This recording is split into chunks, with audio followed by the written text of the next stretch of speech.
Komite Olahraga Nasional Indonesia Provinsi Jawa Tengah mengadakan halal bihalal di Kompleks Perkantoran Gelora Jati Diri, Jumat 13 Mei.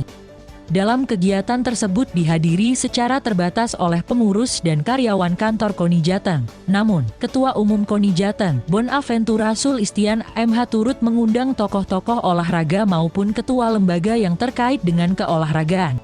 Adapun pengisi tausiah dalam acara tersebut, Ketua Majelis Ulama Indonesia Jawa Tengah, Dr. KH Ahmad Daro JMSI mengatakan, KONI Jawa Tengah di bawah pimpinan Bonaventura Sulistian diharapkan prestasinya lebih baik sehingga atlet daerah ini semakin berjaya di ajang nasional.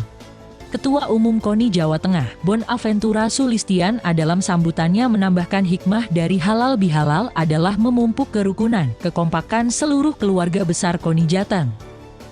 Dari Semarang, Angga Badana, Awal.id.